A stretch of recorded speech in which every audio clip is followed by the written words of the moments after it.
손혜원과 관련된 재판 여러분들 관심 많이 갖고 계셔야 됩니다. 예, 지금 관심을 놓쳤더니만 엉뚱한 일이 얼마 전에 벌어졌지 않습니까? 이걸 지금 법원이 실수를 했다고 하는데 실수가 아니라 고의적인 부분도 있고 뭔가 국민들이 몰랐으면 대충 넘어가려고 했는데 걸린 겁니다.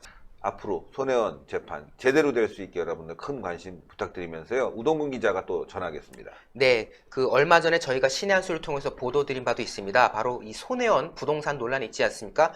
여기에 대해서 검찰이 몰수 보전 청구를 했었는데 기각을 했다. 근데 그 기각한 이유가 뭐 제출한 자료가 부실하다. 그리고 뭐 소명이 부족하다. 이런 근거들이었는데 그때 저희가 황당하다고 판단했던 게 뭐냐? 알고 보니까 뭐 사회복무요원이 실수로 뭐 자료를 누락했다는 거 아닙니까? 이게 말이 되는 건지요. 어쨌든 그래가지고 이것이 결국 뭔가 법원에서 좀 손혜원을 봐주기 위한 뭔가 그런 시도였던 거 아니냐라는 의혹을 제기했었는데 이것에 대해서 드디어 이제 법원이 어느 정도 이제 인정을 한 상황이 났습니다. 법원이 행정착오를 인정하고 몰수보존 청구의 일부를 받아들였어요. 근데 제가 뭐 잠시 뒤에 언급하겠습니다만은 이 몰수보전 이거에 대해서 인정한 것도 꼼수가 지금 들어있기 때문에 저희가 그거에 대한 추가적인 얘기를 할 거고요. 일단 조카 명의 그리고 보좌관 명의에 대해 부동산만 지금 몰수보전을 인정했습니다. 그런데 손혜원 씨와 그 남편이 운영하는 재단과 회사 명의의 부동산은 기각했습니다. 예. 기각을 했는데요. 이제 하나하나 설명드리도록 하겠습니다. 예. 일단 손혜원 조카에 대해서 몰수보전은 됐습니다. 조카인 손모 씨의 명의로 된 각 부동산에 관해 매매, 증여, 전세권 등등등 기타 일체 처분 행위를 해서는 안 된다라고 예. 이제 결정을 내린 겁니다. 또 조카가 부동산을 처분하기가 쉽기 때문에 이를 보존하지 않으면 몰수한 것이 불가능하게 될 가능성이 있다 판단해서 이 몰수 보존한 것이다. 그리고 이제 손혜원 의원과 같이 이제 기소됐던 그 보좌관 조모 씨가 취득한 부동산 역시 몰수 보존이 필요하다라고 해서 청구가 인정이 됐습니다. 그런데 문제는 손혜원과 그 남편에 대해서는 기각했다는 거 아니겠습니까?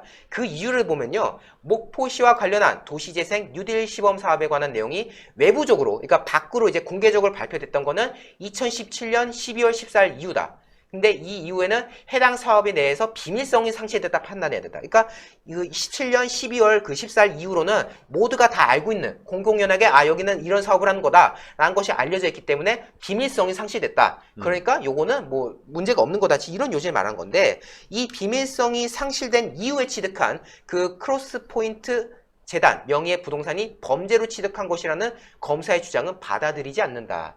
이건 좀 이해가 안 가네요. 네, 그렇죠. 지금 17년 12월 14일 이후로 산 거는 어차피 모두가 다 그 사업을 알고 있었던 거야. 그러니까 그 재단 명의로 그 당시에 산 거는 문제가 아니야. 라는 말을 한 건데요. 자, 몰수보전 청구가 기각된 그 해당 재단의 명의의 부동산은 12월 14일 이후에 사들인 것이다. 그렇기 때문에 손혜원이 공무상 알게 된 비밀을 이용해 취득했다 보기 어렵다. 라고 말하는데 예. 자, 글쎄요. 지금 이 법원 판단의 요지는요. 다음과 같아요.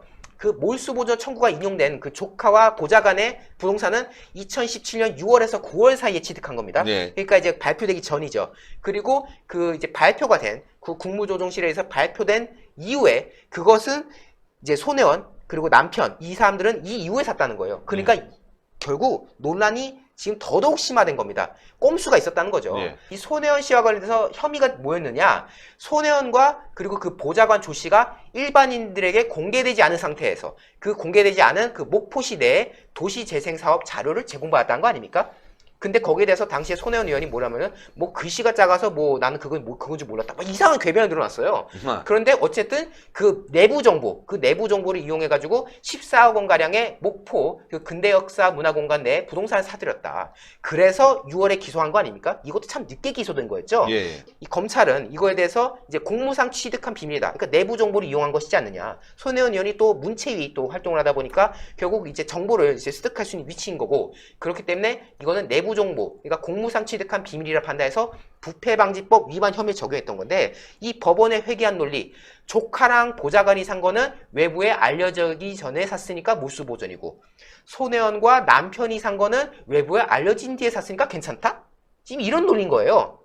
그렇다면 조카랑 보좌관은 어떻게 샀죠? 그러니까. 조카랑 보좌관은 그 단순히 우연의 일치를 산 건가요? 지금 검찰 측에서 조사한 바에 따르면은 손혜원과 그 보좌관이 내부 정보를 사전에 빼왔다. 그걸 가지고 샀다는 건데 지금 이걸 가지고 조카랑 보좌관은 그 알려지기 전에 산 거고 손혜원하고 남편은 나중에 산 거니까 괜찮아. 이런 회귀한 논리. 어쩌면 법망을 피하기 위한 손혜원의 꼼수는 아니었는지에 대해서 생각해봐야 돼요. 실제로 그 손혜원이 만약에 이제 그 이런 것이 나중에 문제가 될 경우에 대비해서 자신과 그리고 남편의 그 명의로 된 거는 일부러 발표된 이후에 사들였고, 그리고 이제 그 차명, 예, 차명으로 한 거는 미리 사둔 거는 아닌가. 이거에 대한 판단을 법원이 충분히 할 수도 있을 법한데, 아니 저 같은 사람들도 판단하는 문제를 법원이 이건 이때 산 거고 저건 저때 산 거니까 괜찮아. 말이 안 되는 겁니다. 오히려 이게 더 교묘한 거예요. 그러니까 지금 손혜원과 관련된 조카명이 그 창성자인가요? 이거는 차명이라고 다 누구든지 알 수 있는 일 아닙니까? 그렇죠. 차명 재산 아닙니까? 자기가 돈을 보냈고 말이죠. 다 여러 가지 상황상 게다가 돈을 보내고 증여세까지 자기 돈으로 내준 상황이 다 나와 있습니다. 통장 사실상 실소유주라는 게 다 들어갔어요. 실소유주라는 게. 그리고 그 조카는 거기서 얼마가를 벌어들이는지 어떻게 되는지 하나도 몰랐다는 거 아니겠습니까? 그렇다면 이게 차명 재산임이 너무나 분명하고, 보좌관도 또 손혜원의 정보를 보고 샀겠죠. 손혜원은 그렇게 움직였고, 아주 지금 정확한 지적을 하신 거예요. 뭐냐? 자신들의 지인을 통해서는 미리 매집을 해놓고 발표되는 시점에는 바로 계약을 해서 또 매집을 하고. 왜? 발표되는 시점에 해야지만이 자신이 빠져나갈 수 있으니까, 법망으로. 예. 자기가 정보를 취득해서 뭔가 한 게 걸릴 것 같으니까. 그렇죠. 자, 이런 부분들까지 포함한다면 법원은 신중하게 결정을 했어야 되는데, 보이는 부분만 딱 잘라서 이렇게 판단을 내렸다는 거. 물론 저번 실수는 아주 심각했지만 그걸 바로 잡는 부분이 있었지만, 그래도 말이죠. 정권이 지금 손혜원 편이 아닌가. 권력을 가진 손혜원 뒤에 누가 있습니까? 바로 김정숙이 있지 않습니까? 그렇죠. 예. 김정숙은 문재인까지 쥐고 흔드는 그런 권력자인데 말이죠. 그렇다면 이번 재판 이거 녹록치 않을 텐데요. 검찰의 조사도 그렇고 말이죠. 결국은 이 권력이 손혜원을 봐주고 있는 것이 아닌가 싶은데요. 이건요, 만약에 제대로 조사가 안 된다면 정권을 바꿔서라도 특검을 통해서 재조사해야 될 필요가 있는 것 같습니다. 네. 아니 저도 여기에 대해서 덧붙이고 싶은 게, 저는요 이 법원의 판단에 대해서 굉장히 우려스럽다. 정말 뭐 무자르듯이 그냥 무식하게 판단한 거 아닙니까?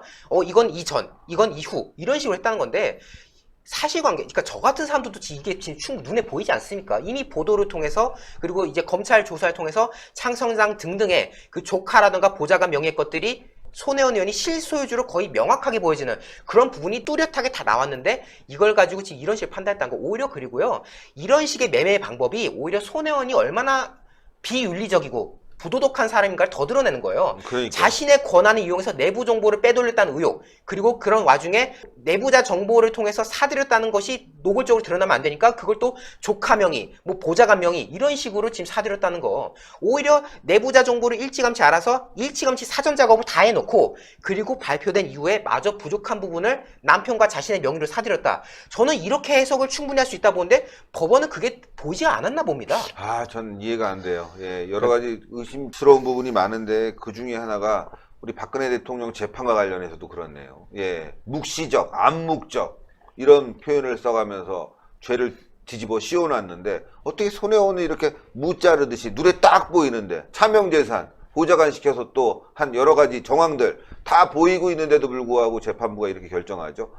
이거는요, 결국 역사가 심판해야 되겠고 정권을 바꿔서 단죄해야 되겠습니다. 아까 우동균 기자는 무식하다라고 얘기를 했는데요. 절대 무식하지 않습니다. 우리나라 법원에 있는 판사들은요, 사법고시에서도 상위권을 위치하고 연수원에서도 상위권에 위치했던 사람들이 특별히 선택돼서 가는 곳이 바로 법원입니다. 우리나라에서 제일 머리가 좋은 사람들입니다. 절대 무식한 결정 아니고요. 여러 가지를 생각해서 정치적인지 법적인지는 모르겠지만 판단한 것이라고 저는 생각을 합니다. 어떻게 보면 똑똑한 결정이었다라고도 볼 수 있는 부분인 거겠네요. 법원에 이제 살아있는 권력 눈치 보기가 아닌가 하는 의혹을 피할 수가 그러니까요. 없고요. 사실 저게 만약에 손혜원이 아니라 우리 일반 국민이 그 해당 당사자였다면 아마도 법원은 괘씸죄나 아니면 죄질이 극히 불량한 것을 더 가중 처벌하지 않았을까 하는 생각까지 듭니다. 예. 아마 저게 일반인이 저런 행동을 했다 그랬으면 벌써 관련돼 있는 모든 사람이 구치소에서 무상급식을 먹고 있을 겁니다. 그리고 그렇죠. 그 상황에, 그리고 재판도 이미 끝나지 않았어요. 1심 정도는 이미 끝났을 것 같습니다. 이미 다 증거가 나와 있고 이미 다 자료가 나와 있는데 이렇게까지 질질질질 끌 이유도 없고, 법원에서 판결하는 내용들이나 공판이 진행되는 과정을 보면 증거가 명확하고 뭔가 이 빼박이라고 하죠. 빼도 박도 못하는 증거도 있고 이제 이 내용은 뭐 유죄다, 무죄다 이게 너무 확실하면 금방금방 한 번이나 두 번 정도만 공판하고도 바로 판결이 나오는 경우 많습니다. 그런데 이걸 질질질 끌고 이제 와서 그것도 아직 제대로 된 공판도 시작하지 않지 않았습니까? 그런 것들을 보면 의도적으로 지금 짬시키려고 법원이 노력하고 있는 게 눈에 보이고, 아니 사법부 독립을 외치는 판사들, 이게 사법부 독립인가요? 행정부에 종속되는 거지? 행정부와 입법부에 종속되는 그런 행동 제발 좀 안 했으면 좋겠고. 그렇게 됐으면 좋겠습니다. 신의 한 수의 구독, 좋아요, 알림 방법입니다. 보실 영상을 눌러주세요. 아래의 구독 버튼을 눌러주세요. 그럼 종 모양이 나옵니다. 그 종 모양을 눌러주시면 신의 한 수의 새로운 영상들이 알림이 울립니다. 그리고 엄지척 좋아요 버튼을 눌러주세요. 여러분의 구독, 좋아요 버튼은 신의 한 수에 큰 힘이 됩니다. 댓글로 여러분의 많은 의견도 듣고 있습니다. 응원의 댓글도 부탁드립니다.